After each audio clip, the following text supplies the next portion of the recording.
Bismillahirrahmanirrahim. Assalamualaikum warahmatullahi wabarakatuh. Waalaikumsalam warahmatullahi wabarakatuh. Alhamdulillah, thumma alhamdulillah, wassalatu wassalamu ala sayyidina rasulillah, sayyidina Muhammad ibn Abdillah, wa ala alihi wa sahbihi wa man walah, wa la hawla wa la quwwata illa billah, amma ba'd. Anak-anakku, para santri sekalian, kaifa halukum? Alhamdulillah bil khair wa afiyah bi barakati du'aikum. Taib, madza darsuna al-an? Darsuna al-an as-sirah an-nabawiyyah. Sirah An-nabawiyyah. An-Nabawiyah. Baik, pelajaran kita pada pertemuan kali ini adalah As-Sirah An-Nabawiyah, yaitu mempelajari tentang sejarah kehidupan makhluk paling mulia, manusia agung, junjungan kita semuanya, tauladan kita semuanya, sosok yang wajib kita cintai, yang kita rindukan dan kita harapkan syafaatnya yaumul qiyamah nanti. Sosok yang wajib kita kenal, wajib kita gali sejarahnya. Beliau adalah Nabi kita, Nabi Muhammad sallallahu alaihi wasallam. Kitab yang kita kaji masih dengan kitab Fiqhus Sirah An-Nabawiyah yang ditulis oleh Syekh Muhammad Sa'id Ramadan Al-Buti. Alhamdulillah, pada pertemuan yang lalu kita telah sama-sama menyelesaikan satu judul, satu tema, satu pembahasan, yaitu tentang nasabnya Rasulullah SAW, tentang kelahirannya Rasulullah SAW, dan tentang persusuan Rasulullah SAW.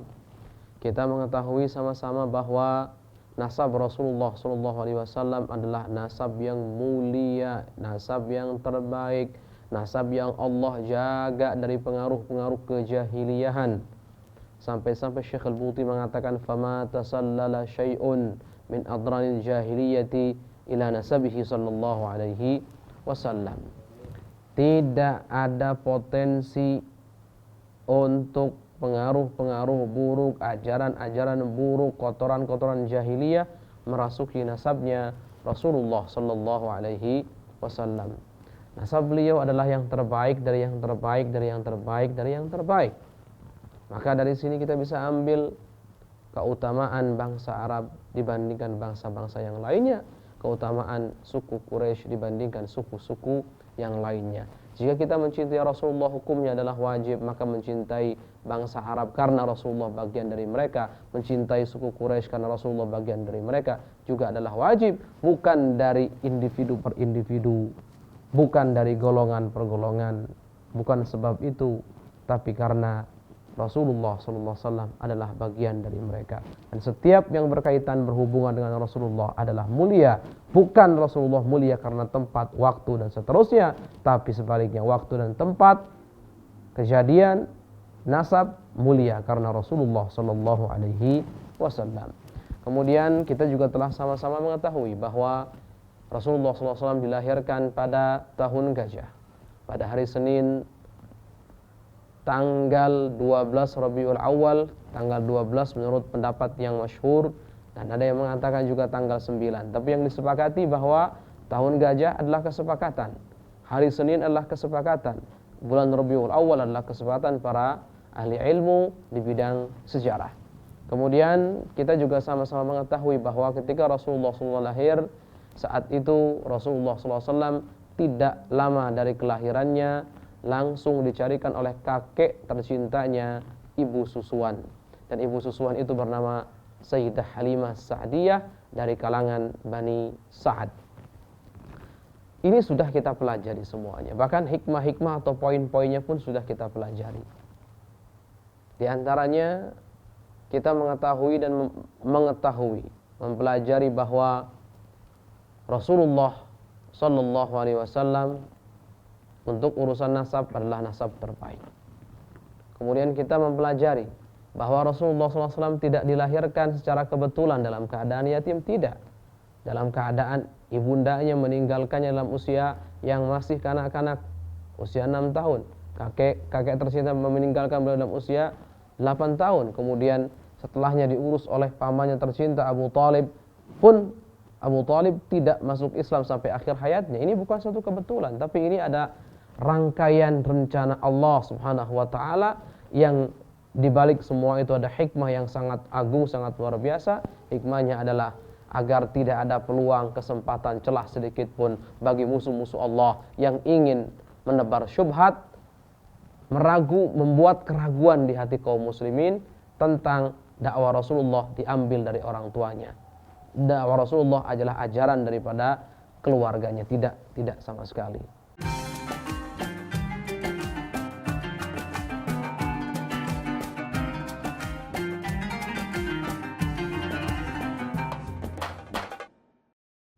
Mau menyaksikan kajian Buya Yahya tanpa biaya internet? Segera pasang parabola Al-Bahjah TV di rumah Anda. Bebas biaya bulanan dan tanpa koneksi internet.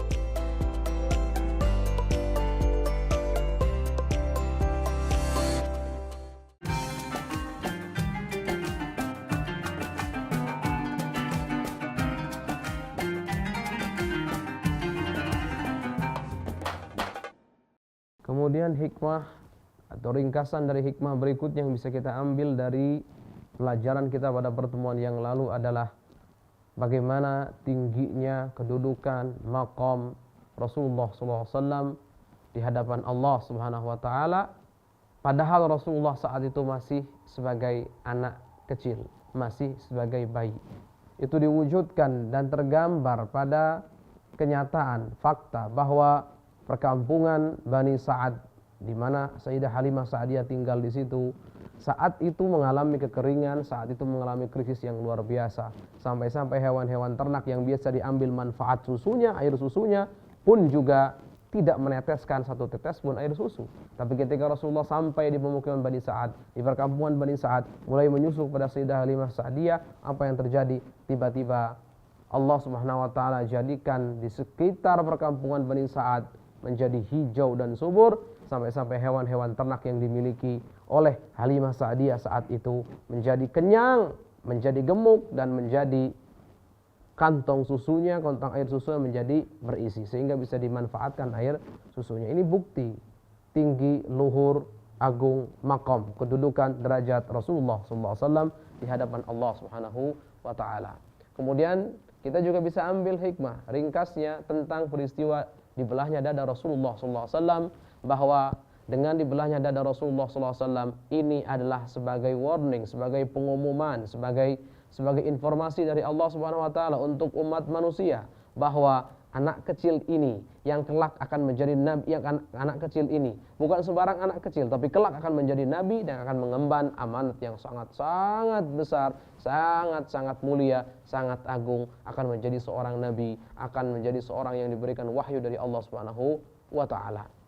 Ini ringkasan dari pelajaran kita pada pertemuan yang lalu. Kita masuk pada pertemuan ini masuk ke pembahasan baru, yaitu rihlatuhul ula ila syami thumma kadhuhu fi sabilir rizq. Perjalanan pertama Rasulullah SAW ke negeri Syam dan kerja keras Rasulullah dalam hal mencari rizki. Qala al-musannif rahimahullah ta'ala nafa'ana Allah bihi wa bi'ulumihi wa amaddana bi asrari wa a'ada 'alaina min barakati amin ila an qala ولما تم له صلى الله عليه وسلم من العمر 12 سنة سافر عمه أبو طالب إلى الشام في ركب للتجارة فأخذه معه ولما نزل الركب بصرى مروا على راهب هناك يقال له بحيرة وكان عليما بالإنجيل خبيرا بالشؤون النصرانية وهناك أبصر بحيرة النبي صلى الله عليه وسلم فجعل يتأمله ويكلمه ثم التفت إلى أبي طالب فقال له ما هذا الغلام منك. Baik, ketika genap usia Rasulullah SAW 12 tahun. Baik, kita ingat bahwa fase pertumbuhan Rasulullah SAW di awal, mulai dari bayi kita sudah tahu sampai usia 5 tahun ada di Bani Sa'ad, kemudian dipulangkan kembali ke Mekah Mukarramah bersama ibundanya, kemudian sampai 8 tahun bersama kakeknya, kemudian ikut kepada paman dan tercintanya Abu Thalib. Saat usia Rasulullah 12 tahun, genap 12 tahun, Abu Thalib melakukan perjalanan ke negeri Syam bersama kafilah, bersama rombongan dengan tujuan untuk berniaga. Dan diajaklah Rasulullah oleh Abu Thalib bersama kafilah ini. Dan ketika kafilah ini sampai atau beristirahat di tempat yang bernama Basrah, mereka melewati seorang pendeta, seorang ahli kitab yang bernama Bahira. Bahira ini adalah seorang yang alim, ulamanya ahli Injil. Seorang ulama yang ahli Injil. Dan sangat faham tentang kenasranian. Faham betul beliau. Bahira rahib ini. Beliau faham betul itu. Disitulah Bahira memperhatikan Rasulullah SAW. Melihat Rasulullah kemudian memperhatikannya. Diperhatikan betul-betul secara teliti. Kemudian diajak bicara. Setelah selesai diperhatikan, diajak bicara Rasulullah SAW kecil oleh Bahira Ar-Rahib ini. Kemudian Bahira menengok ke arah pamannya Abi Thalib. Bahira bertanya, "Ma hadzal ghulamu minka?" Apa status anak ini darimu? Kata Abu Thalib, "Ibni." Dia adalah anakku. Dia adalah anakku, putraku. Dan Abu Thalib ini ketika mengatakan anakku, putraku, itu bukan tujuannya untuk berdusta, bukan. Orang Arab sekali lagi diingatkan, memanggil keponakan dengan anak, even walad itu biasa. Sebagaimana memanggil paman dengan sebutan ab, yang kalau secara harfiah diartikan ayah, itu adalah biasa. Dan Abu Thalib ketika memanggil Rasulullah dengan sebutan ibni, putraku, lagi-lagi bukan tujuan untuk berdosa, tapi karena saking sayang dan cintanya Abu Thalib kepada Rasulullah sallallahu alaihi wasallam sehingga disebut anakku. Kemudian Bahira menimpali ketika Abu Thalib menjawab bahwa Rasulullah adalah anaknya. Apa kata Bahira? "Ma huwa bibnik wa ma yanbaghi an yakuna abu hadzal ghulam hayyan." Dia bukan anakmu. Kaget kan? Gimana orang tanya tapi kok komentar nih gimana? Dan kata Bahira, selayaknya anak ini sudah tidak memiliki ayah, artinya sudah meninggal ayahnya. Seharusnya seperti itu. Faqala, Abu Thalib berkata, "Huwa ibnu akhi." Dia adalah putra daripada saudaraku. Bahasa kitanya adalah keponakanku. Qal, maka Bahira berkata, "Fama fa'ala abuhu?" Fama fa'ala abuhu. Apa yang terjadi dengan ayahnya? Bahasa kitanya begitu. Qal, "Mata wa ummuhu hubla bih." Ayahnya meninggal dalam keadaan ibundanya hamil. Saat itu hamil 2 bulan. Allah. Hamil mengandung Rasulullah sallallahu alaihi wasallam. Qala Bahira berkata, "Sadaqta." Sekarang kamu benar, kamu jujur.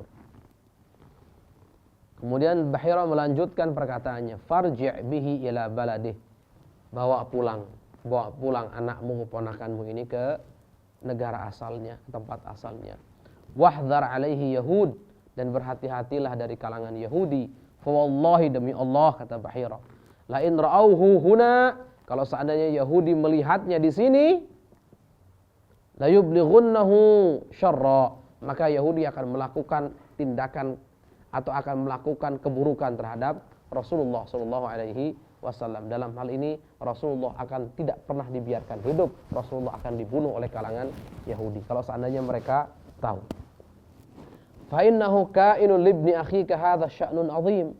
Karena sesungguhnya akan terjadi sesuatu yang sangat besar untuk putra daripada saudaramu ini, untuk keponakanmu ini. Ini Bahira. Fa asra'a bihi Abu Thalib. Maka Abu Thalib bergegas, bersegera aidan kembali ila Makkah, ke Makkah Mukarramah. Ini cerita singkat tentang perjalanan beliau Rasulullah SAW bersama pamannya tercinta untuk pertama kalinya ke negeri Syam.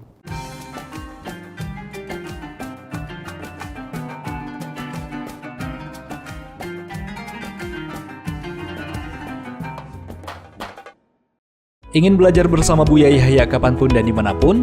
Dapatkan segera flashdisk MP3 Buya Yahya. Berisikan berbagai materi kajian lengkap bersama Buya Yahya.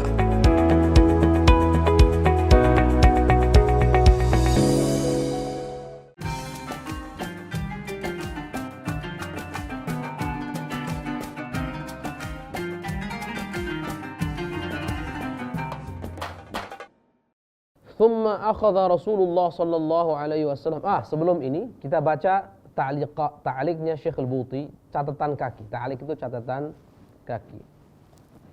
Qal bi ikhtisarin an sirat Ibn Hisham. Kata beliau, ini ringkasan cerita ini ringkasan dari sirah Ibn Hisham. Jadi beliau ringkas, beliau ambil dari sirah Ibn Hisham. Wa rawahu at-Tabari fi tarikhihi, dan Imam Tabari meriwayatkan dalam kitab tarikhnya. Warwahul Baihaqi fi sunani, dan Imam Baihaqi juga meriwayatkan dalam sunannya. Wa Abu Nuaim fil Hilyati, juga Imam Abu Nuaim meriwayatkan dalam Hilyahnya. Riwayat yang sama, intinya sama begitu. Wa yujadu baina hadhihi riwayat ba'dul khilaf fi tafsil. Memang ada perbedaan antara riwayat-riwayat ini. Perbedaan di mana? Di dalam rinciannya saja. Awas, di dalam rinciannya saja. Wan farada Tirmidzi bi riwayatihi mutawwalan ala nahwin akhar. Dan Imam Tirmidzi berbeda dengan yang lainnya, meriwayatkan riwayat ini, kisah ini dengan riwayat yang panjang dan juga dengan sedikit versi dengan versi yang berbeda. Yang jelas ini juga riwayatnya. Wala'alla fi sanadihi ba'dhal lin. Dan di sanad yang dibawakan oleh Imam Tirmidzi itu ada lin. Jadi lin itu kalau dalam istilah hadis berarti ada kelemahan di situ. Nah, ini menunjukkan ada lemah. Faqad qala huwa nafsuhu ba'da an rawahu. Imam Tirmidzi beliau berkata setelah meriwayatkan riwayat ini, hadza haditsun hasanun gharib. Ini adalah hadis yang hasan tapi gharib. Tsummal gharibu ma rawa rawin faqat. Jadi gharib itu yang diriwayatkan satu perawi saja. La na'rifu illa min hadzal wajh. Tidak aku ketahui, kata Imam Tirmidzi, kecuali dari jalur ini. Wa fi sanadihi Abdurrahman bin Ghazwan qala anhu fil mizan lahu manakir. Dan dalam sanadnya ada seorang perawi namanya Abdurrahman bin Ghazwan. Beliau berkata bahwa di kitab Al-Mizan, Sahibul Mizan mengatakan Abdurrahman bin Ghazwan ini manakir, memiliki hadis-hadis riwayat-riwayat yang mungkar. Tsumma qala, kemudian beliau berkata, ankaru ma lahu hadithu an Yunus bin Abi Ishaq fi safarin Nabi sallallahu alaihi wasallam wa huwa murahiq ma Abi Thalib ila Syam. Dan yang paling mungkar di antara hadis mungkarnya adalah hadis yang meriwayatkan tentang safarnya, perjalanan Rasulullah SAW ke negeri Syam saat beliau dalam usia remaja bersama pamannya tercinta Abi Thalib. Wa qala anhu Ibnu Sayyidin Nas, dan berkata Ibnu Sayyidin Nas tentang riwayat ini, fi matnihi nakarah, dalam matannya pun ada kemungkaran. Raji' Uyun al-Athar. Silahkan murajaah kitab namanya Uyun al-Athar. Kemudian kata Syekh Al-Buti, wal gharib, dan yang aneh, anna Syekh Nasiruddin Al-Albani qala anhu raghma hadza fi takhrijihi li ahadits fiqh sirah lil Ghazali. Kita fiqh sirah atau fiqh siyar gitu lil Ghazali, di sini fiqh sirah, isnaduhu sahih. Lihat, yang aneh itu aneh. Syekh Al-Albani menilai riwayat ini, hadis ini, ketika mentakhrij hadis hadis yang ada di fiqh sirah kitab ini, kitab fiqh sirah atau fiqh siyar karangan Syekh Al-Ghazali, Syekh Al-Albani mengatakan isnadnya sahih. Kok aneh sih? Padahal Imam Tirmidzi sendiri mengatakan ini gharib. Kemudian dan di antara rawinya sanadnya ada ba'dhullin, diriwayatkan oleh Abdurrahman bin Ghazwan yang ada manakir dan seterusnya. Walam yankul min ta'liq at-Tirmidzi alaihi illa qawlahu hadza haditsun hasanun. Dan Syekh Al-Albani tidak menukil dari hadis Imam Tirmidzi ini kecuali perkataan pertamanya, yaitu hadza haditsun hasanun, sedangkan gharibun la na'rifu illa min hadza wajh itu enggak dinukil. Cuman hadza haditsun hasanun kemudian dicukupkan. Dan dari situ dibangunlah penilaiannya bahwa isnadnya adalah sahih. Wa min 'adati an yudha'ifa ma huwa ashah min hadzal hadits katsir. Sedangkan kebiasaan Syekh Al-Albani itu biasanya mendhaifkan riwayat-riwayat yang bahkan lebih kuat daripada riwayat ini, daripada hadis ini. Maksudnya agak unik gitu tuh. Kenapa yang lebih kuat daripada hadis ini didhaifkan, sedangkan yang lemah seperti ini menurut para imam-imam ahli hadis yang ahli di bidangnya jarh wa ta'dil, kok disebut isnadnya sahih? Ini beliau hanya terheran-heran saja dengan apa yang dilakukan oleh Syekh Al-Albani. Baik. Tentu tolong perhatikan, Syekh Al-Buti ketika mengcounter atau mengkritisi Syekh Al-Albani ini kritik ilmiah. Bukan kritik yang dibangun di atas kepentingan pribadi, tidak. Ini urusannya dengan ilmu, urusannya dengan ilmu ilmiah. Ingat bahwa ada kaidah mengatakan man allaf faqad istahdaf. Barang siapa yang mengarang, menulis kitab yang ada kaitannya dengan agama, apalagi membahas tentang agama, maka faqad istahdaf, maka telah menjadikan dirinya tempat untuk siap dikritisi. Karena dia telah memulai menulis dan menisbatkan kepada agama, baik dalam ilmu agama apapun itu. Tapi urusan pribadinya, urusan perorangannya, tetap kita doakan rahimahullah, rahmatan wasi'ah. Ini urusan pribadinya. Urusan ilmu. Makanya guru besar Syekh Muhammad Zahid Kautsari mengingatkan. Kata beliau, kesimpulannya, ketika kami atau ketika beliau dan para ulama mengcounter atau mengkritisi ulama lain dalam konteks kesalahan misalkan ilmiah, kesalahan kaidah ilmiah atau kesalahan nukil atau apapun, maka ingat mengkritisi itu bukan dalam rangka membuat beliau menjadi kritik-kritik yang tidak membangun kalau bahasa kita, bukan, tapi kritik yang sifatnya adalah ilmiah, sifatnya adalah objektif. Kritik yang dibahas adalah ilmu.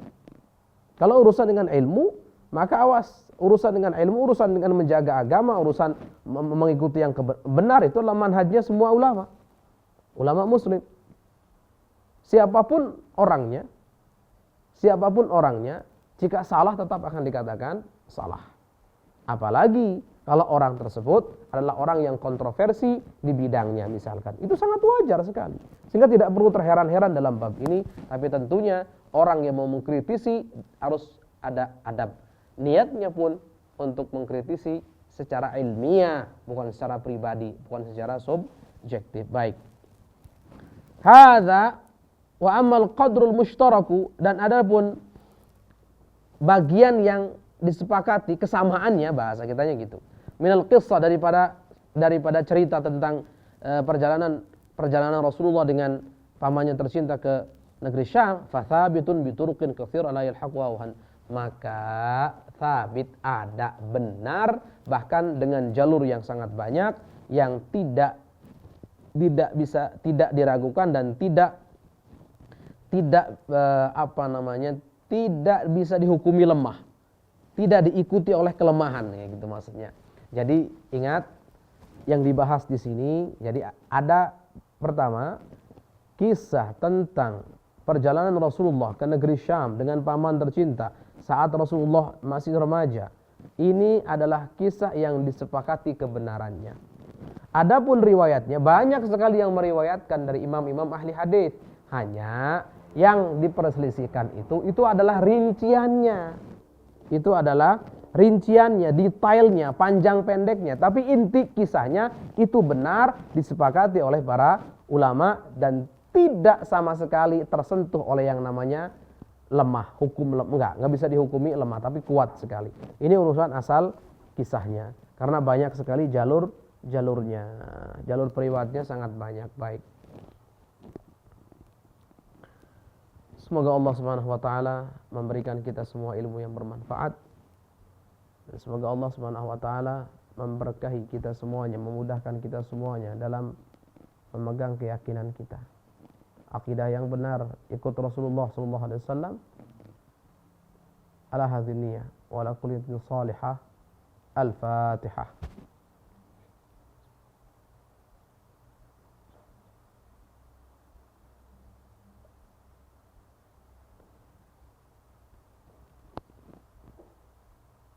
Kita lanjutkan pada pertemuan yang akan datang. Assalamualaikum warahmatullahi wabarakatuh. Waalaikumsalam warahmatullahi wabarakatuh.